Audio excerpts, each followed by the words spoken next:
Aim right, achieve big at KR Mangalam University. अगले 18 घंटे बहुत भारी हैं। अगले 18 घंटे की चेतावनी है। चेतावनी इसलिए नहीं कि मलबा एक बार नहीं 6 बार आया है। यह जानकारी अभी अभी मुख्यमंत्री पुष्कर सिंह धामी ने दी है। मुख्यमंत्री को उत्तरकाशी में ही रुकना पड़ा है। प्रधानमंत्री से लगातार संपर्क में हैं। गृह मंत्री को लगातार अपडेट कर रहे हैं। 400 से ज्यादा लोगों को बचाया गया है, लेकिन खतरा अभी भी टला नहीं है। शक है कि ग्लेशियर बार बार टूट रहे हैं, मलबा बार बार नीचे आ रहा है। उत्तराखंड के लिए आज की रात भी मुश्किल वाली रात है। ऐसी तबाही बरसों बाद देखी गई है। इसके एपिसेंटर तक हमारी टीम पहुंच चुकी है। वहां से आंखों देखी रिपोर्ट आपको दिखाते हैं।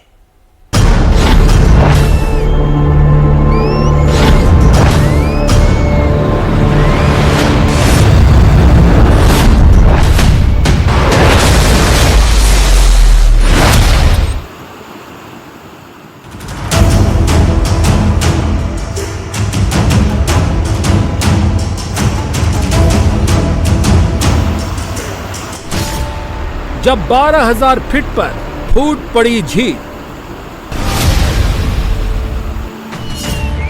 जब दौड़ता आया 300 करोड़ लीटर पानी,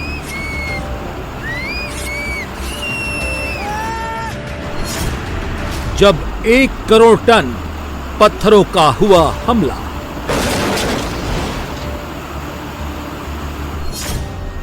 जब 36 करोड़ क्यूबिक मीटर का आया मलबा, जब 43 किलोमीटर प्रति घंटे की रफ्तार से आए पानी और पत्थर,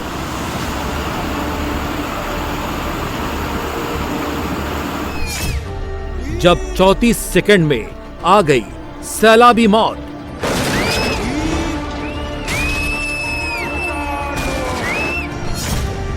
जब 900 की आबादी वाला गुम हो गया गांव, जब दफन हो गए 200 घर, 25 होटल,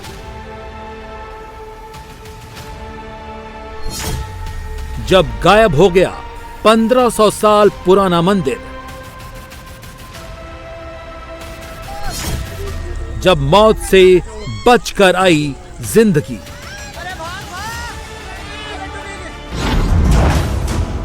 एक था धराली। सिर्फ 34 सेकंड में पूरा मंजर बदल गया। 12,000 फीट से करोड़ों टन पानी के साथ पत्थर आए और एक खूबसूरत गांव की तस्वीर बिगाड़ दी। आज यहां न कोई गांव है, न कोई घर है, न कोई होटल है, न कोई शख्स है। सिर्फ एक खामोशी है, एक सन्नाटा है, और जो कुछ भी है वो 30 फीट जमे इस मलबे के नीचे है। और रेस्क्यू टीम है जो इस मलबे के नीचे से जिंदगी को तलाश रही है। लेकिन मुश्किल बड़ी है। जहां मलबा पड़ा है वो 164 हेक्टेयर में फैला है,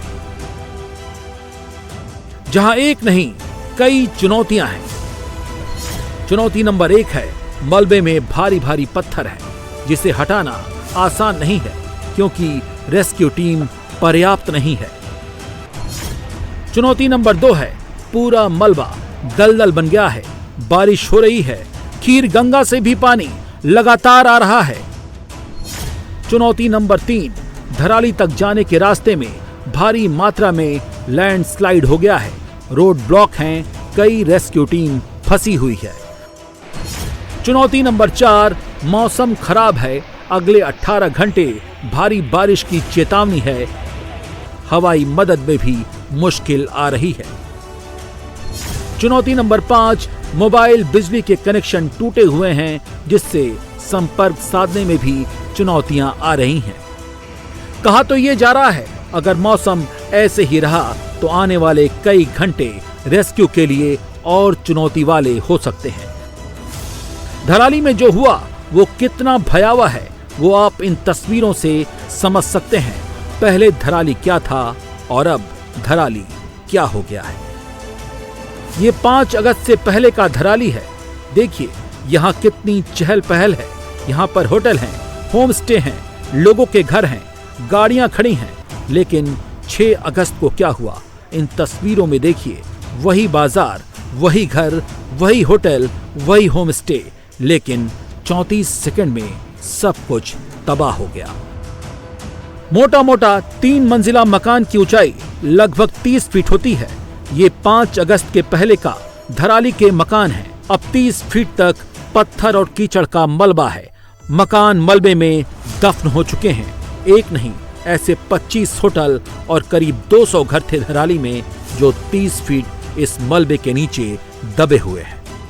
ऑपरेशन तो शुरू हो गया है, क्योंकि वहां पर सेना के लोग और आईटीबीपी के लोग, एनडीआरएफ, एसडीआरएफ सभी लोग वहां पहुंच गए हैं और रेस्क्यू अभियान चलाया गया है। मलबा काफी ज्यादा आया है और मलबा भी एक बार नहीं आया, लगभग 6 चरणों में। आज मुझे बताया वहां लोगों ने कि 6 बार जो है तेज गति से मलबा आया है 6 चरणों में, और उसके कारण से मलबा काफी ऊपर हो गया है। उसके बाद हरसिल और उसके बीच का जो मार्ग था वो पूरी तरह से वॉश आउट हो गया है, लगभग 100 मीटर से भी ज्यादा।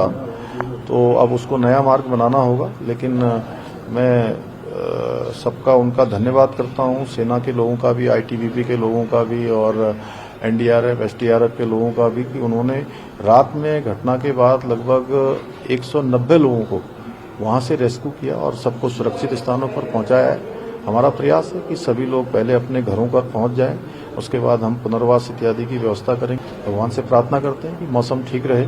मौसम ठीक रहने पर जल्दी सबको जो है सुरक्षित स्थानों पर पहुंचे। पर्वतीय क्षेत्र है और पर्वतीय क्षेत्र में रोड बनाना कठिन काम होता है, ऊपर से मौसम की चुनौती है। जब तक, चूंकि वहां पहुंचने के लिए, मशीनें पहुंचाने के लिए, बैली ब्रिज पहुंचाने के लिए, अन्य साधन पहुंचाने के लिए, रोड भी उससे पहले भी अनेक स्थानों पर रोड जो है हमारा जो है भूस्खलन की चपेट में आ गया है। इसलिए हमारे लिए थोड़ा ये चुनौतीपूर्ण हो रखा है, लेकिन हम लोग मिलकर इस चुनौती को भी, इस बाधा को भी पार करेंगे। धराली में क्या हुआ उसका अंदाजा आप तभी लगा पाएंगे जब आप पहले और आज के मंजर की तस्वीरों को देखेंगे। धराली का ये वही बाजार है जहां होटल के बीच में रास्ता बना हुआ है, जो एक पॉइंट से दाहिनी ओर मुड़ता है। दिन भर, रात भर इस रास्ते पर चहल पहल रहती है। जब हादसा हुआ उस वक्त की भी इसी रास्ते की तस्वीर है। जब करोड़ों टन मलबा आया, लोग जान बचाकर भागते नजर आए। एक कार वाले ने सोचा कि वो इस प्रलय से बच जाएगा, लेकिन पानी और पत्थरों के सैलाब ने कार समेत उसे भी लील लिया। इस तस्वीर को देखिए। धराली बाजार से दूर भी लोगों ने अपने मकान और होम स्टे बना रखे थे, लेकिन अब वो भी मलबे में तब्दील हो गया है। 34 सेकंड होता ही कितना है। जब पहाड़ों से आवाज आई, लोग घरों से बाहर निकले। जिसको जो समझ में आया वो खुद को बचाता हुआ नजर आया, भागता दिखा, लेकिन कुदरत के क्रोध की रफ्तार से वो जीत नहीं पाए। धराली में कितना भयानक मंजर था, ये पहले की तस्वीर है। पैदल पुल है। ये पैदल पुल 2 खंभों से जोड़ा गया है। 30 से 40 फीट की करीब इसकी ऊंचाई होगी, लेकिन जब मलबा आया तो पुल गायब हो गया और जो नजर आ रहा है वो खंभों का ऊपरी हिस्सा आ रहा है। बाकी पुल से लेकर सब कुछ 30 फीट तक आए मलबे में दफन हो गया है। ये 5 दिसंबर से पहले का धराली का कल्प केदार मंदिर है। इस मंदिर में केदारनाथ धाम की झलक मिलती है। कल्प केदार मंदिर की बनावट केदारनाथ मंदिर धाम जैसी ही है। इस मंदिर को कत्यूर शैली में बनाया गया है। ये मंदिर लगभग 1500 साल पुराना है। लेकिन अब देखिए, धराली में बादल फटने के बाद जो मलबा आया, उसके बाद कल्प केदार मंदिर भी मलबे में दब गया है। चारों तरफ सिर्फ मलबा ही मलबा नजर आ रहा है। धराली की आबादी 900 लोगों की है। एक हिस्से में ये बाजार बसा था, दूसरा हिस्सा खीर गंगा के उस पार है। बाजार वाला हिस्सा तो पूरा तबाह हो गया है। 60 से 70 लोगों के लापता होने की बात कही जा रही है, लेकिन ये हादसा आंकड़ों से कहीं ज्यादा बड़ा लग रहा है। इस प्रलय के सामने कुछ लोग भाग्यशाली भी रहे, जिसमें एक शख्स ये भी था जो मौत का सामना कर बचकर निकला। पीछे पीछे करोड़ों टन मलबा आ रहा था, लेकिन ये उससे बचकर निकल आया। लेकिन बहुत से लोगों की किस्मत ऐसी नहीं थी। जो हालात हैं उसे देखकर अब चमत्कार में ही किसी सांस की आस है।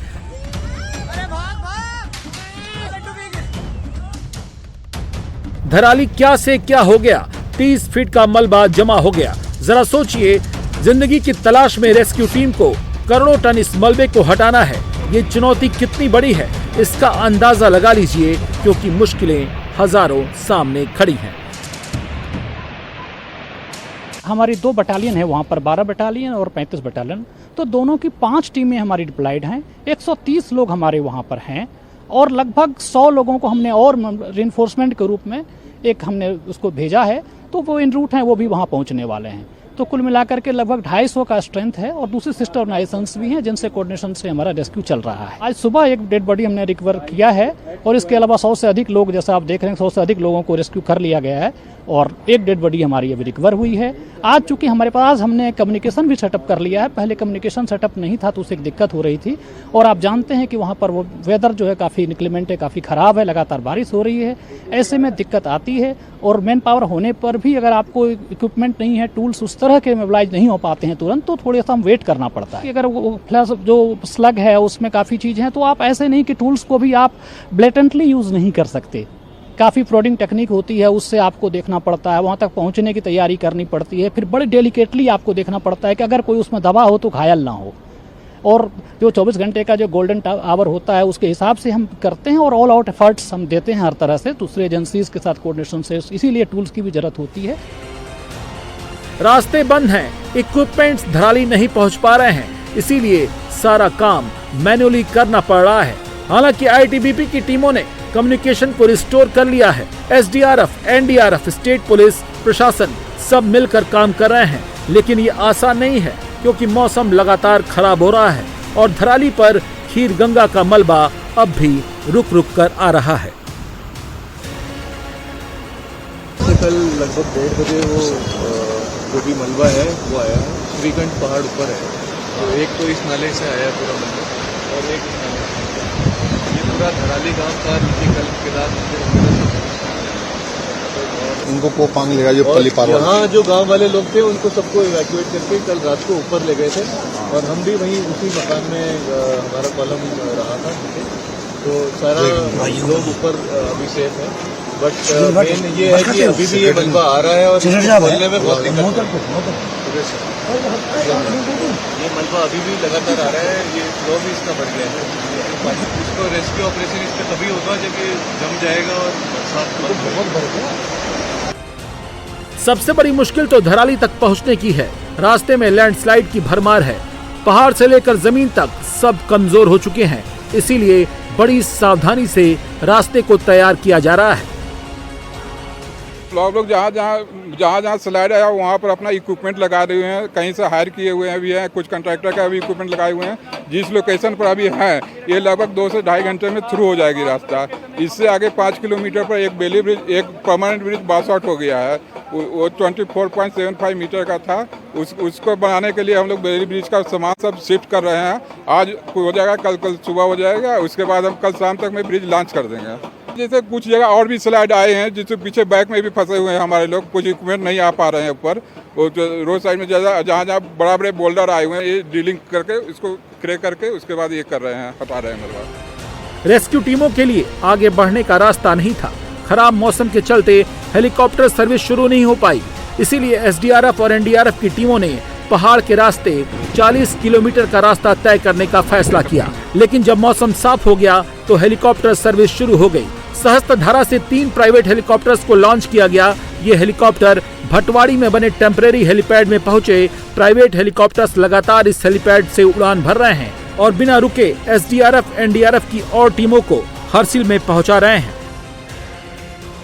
ऐसे में हेली सर्विस शुरू हुई है और हेली सर्विस शुरू होने के साथ एसडीआरएफ की टीमें जो ज़रूरत की बेसिक नीड की चीज़ें हैं वो इस हेली सर्विस के माध्यम से उत्तरकाशी के भटवारी से धराली उस कस्बे में पहुंचाने की कोशिश कर रही है जहां बादल फटा। देखिए स्लीपिंग बैग यहाँ पे ले जाया जा रहा है। ये बैग है, इसमें ज़रूरत का सामान है। छोटे छोटे बैग आपको नज़र आ रहे होंगे जिसमें दवाई, खाने पीने का सामान और भी आपको देखिए रस्सियाँ जो रेस्क्यू ऑपरेशन में सबसे ज़रूरी होती हैं वो रस्सियाँ यहाँ पे आपको दिखेंगी। फावड़ा आपको दिखेगा क्योंकि मलबा था, सैलाब आया, इतनी मिट्टी आई कि घर के घर जो है वो उस मिट्टी में वॉश आउट हो गए, उस मिट्टी में दब गए। अब उस दबे हुए उस मलबे से लोगों को निकालना है, इसलिए ये देखिए मशीन यहाँ पे आपको नज़र आएगी। ये सब इक्विपमेंट्स वहाँ अभी तक नहीं पहुँचे, लेकिन जैसे ही हेली सर्विस शुरू हुई है सबसे पहले प्राथमिकता है कि जो रेस्क्यू टीम है वो धराली पहुँचे और जो रेस्क्यू ऑपरेशन है वो पूरी तरीके से शुरू कर दिया जाए और लोगों को बचा के वापस उत्तरकाशी लाया जाए। हरसिल में भी क्लाउड बस्ट हुआ था। आर्मी कैंप का हेलीपैड बर्बाद हो गया था, लेकिन सिर्फ 24 घंटों में हेलीपैड को रिपेयर कर दिया गया। मौसम खराब है, इसीलिए भारी हेलीकॉप्टर का उड़ान भरना फिलहाल मुमकिन नहीं लग रहा है। इसीलिए चिनूक जैसे बड़े हेलीकॉप्टर फिलहाल जौलीग्रांट, चंडीगढ़ और सरसावा में स्टैंड बाई मोड पर रखे गए हैं। इन हेलीकॉप्टर्स के जरिए हैवी मशीनरी को हरसिल ले जाया जाएगा। जैसे जैसे वक्त बीत रहा है जिंदगी की उम्मीद भी कम होती जा रही है, लेकिन ये भी सच है कुदरत अगर नाराज होती है तो कुदरत चमत्कार भी करती है और इसी चमत्कार की अब सबको उम्मीद है।